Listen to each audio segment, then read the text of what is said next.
तो एक और सीएजी ने सेना के पास सिर्फ 10 दिन का गोला बारूद होने की चिंताजनक रिपोर्ट पेश की, तो दूसरी ओर देश की सुरक्षा से खिलवाड़ का एक और मामला सामने आया। यह मामला बोफोर्स तोप के देशी वर्जन धनुष से जुड़ा है।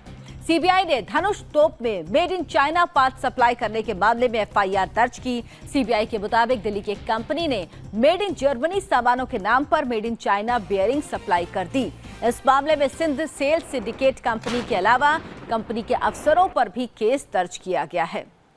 इंडिया टीवी संवाददाता मनीष प्रसाद इस वक्त हमारे साथ ज्यादा जानकारी के साथ जुड़े हैं। मनीष, ये बेहद गंभीर मामला है। धनुष तोप में जर्मनी के पार्ट्स कहकर चाइना के पार्ट्स लगाए गए हैं। कैसे इनका खुलासा हुआ और किन किन पर कार्रवाई अब हो रही है? लंबे समय से धनुष जो तोप है, जिसे देसी बोफोर्स कहा जाता है, उसका इंतजार था और इस समय पोखरन फायरिंग रेंज में इसका ट्रायल चल रहा है। पिछले दिनों एक कैजुअलिटी, एक बर्स्ट आउट भी हुआ था इसके बैरल में, जिसके बाद से ये पूरी जांच पड़ताल आगे बढ़ाई गई। इसी को देखते हुए ये पाया गया कि खासतौर पे जो मेड इन जर्मनी के जो स्पेयर पार्ट्स हैं, जिसको कहा गया था कि इसको सप्लाई किया जाएगा, लेकिन उसकी जगह चाइनीज दो कंपनीज हैं, वहां से उसको स्पेयर पार्ट्स को लाया गया, जो कि धनुष के अंदर जिसको लगाया गया। और ये पूरा जिम्मा सिंध सेल सिंडिकेट कंपनी के नाम पे था।